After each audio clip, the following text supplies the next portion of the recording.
digamos, el descubrimiento de, o sea, Raimundo, él como figura también nos identificó a nosotros como cineastas para empezar a contar su historia, ¿no? Al ver sus películas y demás. Pero también junto con la historia de Raimundo fue creciendo un montón de elementos que se fueron también plasmando en la película, que es un poco la historia del cine revolucionario latinoamericano. El espíritu de por qué nació ese movimiento del nuevo cine latinoamericano como cuestión política, el cine como una herramienta de transformación y demás. También fue algo que fuimos incorporando, ¿me entendés? Fue como hacer una nueva escuela de cine, pero también fuimos incorporando de alguna manera esa estética.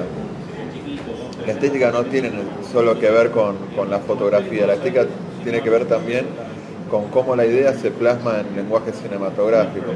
O sea, pasa el tiempo, hay nuevas herramientas, pero un poco el objetivo de para qué está hecha la película también es un poco cómo se conjuga la estética. Es como que siempre el objetivo por el cual el nuevo cine latinoamericano hizo películas es lo que nosotros también lo retomamos, ¿me entendés? El documental y la ficción en el nuevo cine latinoamericano prácticamente no tiene diferencia. La Hora de los Hornos, por ejemplo, fue la película que más se destacó y fue un documental. Lo que importaba era lo que se decía, cómo se decía y cómo se hacía para que esa película llegara al público. Por ahí hace 10 años, por lo menos acá, no sé, si mucha gente tenía ganas de ver un documental, de ver que le contaran justamente una historia de algo que había ocurrido a la vuelta de su casa. Es jodido porque, por ejemplo, tomás un documental emblemático como Daguerrotipos de Agnés Barda, ¿no? Donde justamente está basado en que ella va a filmar a los comerciantes de su cuadra, que eran una modalidad que ya estaba desapareciendo, que era el almacenero de barrio, el verdulero de barrio, que tenían su propio modo de comportarse en la sociedad, en el mundo, y ella va y explora ese ser humano que está atrás de eso. Eso es buenísimo porque vos empezás a trabajar un montón de valores universales a través del registro directo, porque vos a través de cómo se comportaba la pareja de almaceneros, por ejemplo, veías un montón de cosas que te hacían acordar del comportamiento de tus abuelos, de una serie de cosas, ¿no? Pero ¿qué pasa? El público formado por lo que es el lenguaje de Hollywood va y se sienta 2 minutos y se aburre, ¿me entendés?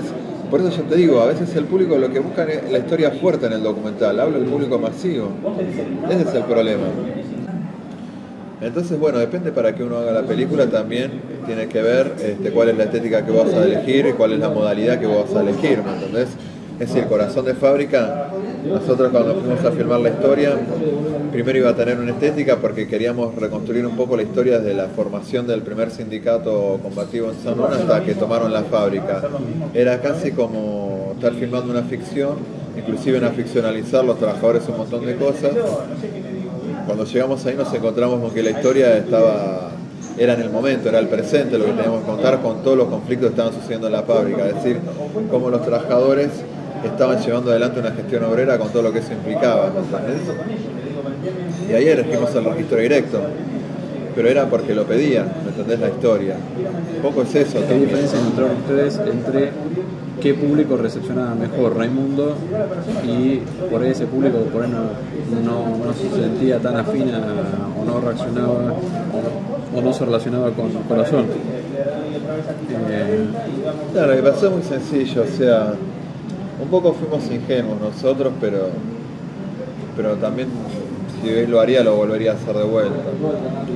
El problema de Corazón de Fábrica es que nosotros, digamos, a partir del registro directo de la actualidad, empezamos a analizar un montón de contradicciones que tenían los movimientos políticos de la izquierda, obviamente de la derecha, ¿no?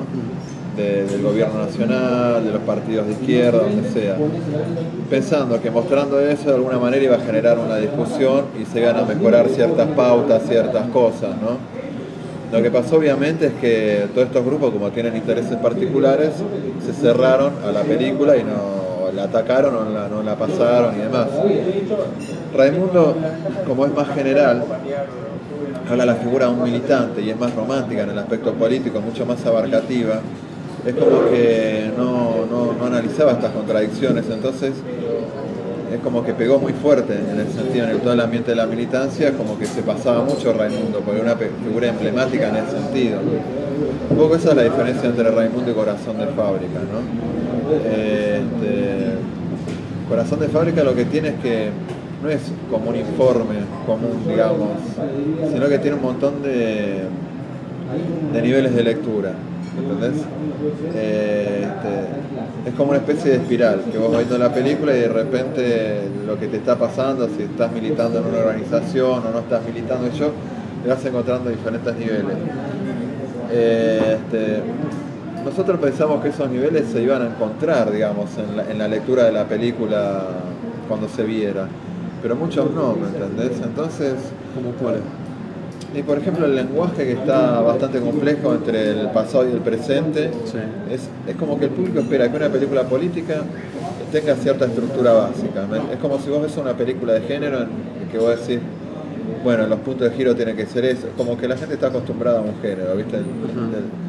Con respecto al cine político también está como mezclando más, si contás la historia de los trabajadores sanos, como una cuestión épica, ¿me entendés? Y cerrada a lo épico, a un discurso único, que no tiene fracturas, digamos. Puede decir que hubo cortocircuitos en ese sentido con Corazón. Claro, por ejemplo, con respecto a la estructura, el tema del presente y del pasado, yo creo que mucha gente como que se perdió, que esperaba más hubiera sido más fácil una estructura lineal, digamos. Más cronológica. Claro, más cronológica. Con respecto a los personajes, bueno, una película coral donde a veces, bueno, como que puede ser que eso ayudara también a que no se enganchara tanto con un personaje único que lo fuera conduciendo y que fuera más complejo el discurso. También con respecto al tema de las contradicciones, ¿no? Al tema de lo que quiere analizar la película, que es un poco qué es lo que pasa con una organización que se conforma y cuáles son los conflictos que pueden aparecer, ¿no? Y bueno, un poco ese fue el juego. Yo siento que por eso hay un público que capaz quiere ver el discurso cerrado, como puede ser el público militante, que termina siendo siempre el más conservador de todos, porque la película generalmente tiene una función utilitaria, que es la de encontrar más militantes para su partido, o es la de utilizarla para hablar sobre tal temática, lo que sea. Pero cuando vos te escapás de la coyuntura y empezás a analizar todas esas cuestiones que surgen y que son propias de toda organización, es como que el público militante obviamente se cierra todo eso, ¿entendés? Y después, por otro lado, el público común, yo siento que la película, al querer contar las dos cosas, termina teniendo una estructura de 2 horas y pico que un poco te resulta densa. Es como que no tiene la estructura que va increyendo, que tiene un clímax en un momento y termina a la hora y media, ¿viste? Por ejemplo, hoy en eso día es lo que escapa ¿cómo? ¿Se lo cambiarías? No se lo cambiaría, pero digo, un poco eso también tiene que ver con respecto a la complejidad de la película Corazón de Fábrica para llegar al público masivo, con Raimundo, que vos la pasas en cualquier lado y le gusta, salvo en el asado como me contaste, ¿me entendés? Sí, pero un poco también pero es algo también que tiene que ver mucho con el pasado y el presente. Hablar del pasado, o sea, hablar de cosas que sucedieron de 20, 30 años para atrás, siempre lleva a que vos la historia la armes como un cuento. Siempre te están contando un cuento, porque el mediador sos vos, ¿entendés? Es decir, vos te encontrás el material de archivo y le vas dando una historia a todo eso. Y es algo que está totalmente ajeno a tu cotidiano. Entonces, literalmente te están contando un cuento basado en la realidad. El tema de las películas sobre la actualidad, como Corazón de Fábrica, es que vos encontrás un montón de elementos que forman parte de tu vida cotidiana. Los dirigentes, cuando salís a la calle te encontrás con un montón de elementos similares, tu trabajo, tu lugar donde estás estudiando, lo que sea. Entonces ya tenés otra relación con la película, ¿me entendés? Entonces es como que en algunos lugares metés cierto distanciamiento, porque yo siento que a veces el público, cuando uno en la película quiere meterse en un universo diferente, quiere meterse en ese cuento. Y es un poco a veces la problemática que tienen los documentales con respecto a ganarse al público de alguna manera, ¿no? Es que el público a veces no quiere ver esas cosas del cotidiano que lo atormentan, quieren ir a ver una película que los plantea a otro universo. Entonces los documentales históricos funcionan también como una ficción de alguna manera con eso, ¿no? Y los documentales de la actualidad a veces no, ¿entendés? Siento eso. Salvo también está muy presente en el público el tema del dirigente, de la figura carismática, ¿me entendés? O sea, la figura carismática del sacerdote o del rabino en en una ceremonia que tira un sermón, el dirigente político, el analista político, el periodista, lo que sea, que te dice un poco lo que hay que pensar o te va formando una opinión. Entonces por eso puede haber funcionado la primera película de Solanas, donde te tiraba un discurso redondito y donde mucha gente lo iba a ver y salía con ese discurso. A veces quiere el público que ir a ver algo que siente que está viendo algo interesante, pero te dice lo que tenés que pensar, ¿me entendés? Es como casi una especie de Gran Hermano, más ayornado, pero a veces se da un poco la relación con el público. Cuando vos planteás rupturas, una película de rupturas, al público eso no le gusta, ¿entendés? Tiene que pasar mucho tiempo, 20 años, para que esa película, que en un momento fue una ruptura, en otro momento ya esté dentro de un estándar y el público masivo de alguna manera lo acepte, ¿no? Y permite poner un pensamiento más crítico basado en esa misma distancia. O a veces que se termina una generación política, que esa película no haga ruido en ninguna parte, en ninguna fase de su discurso haga ruido.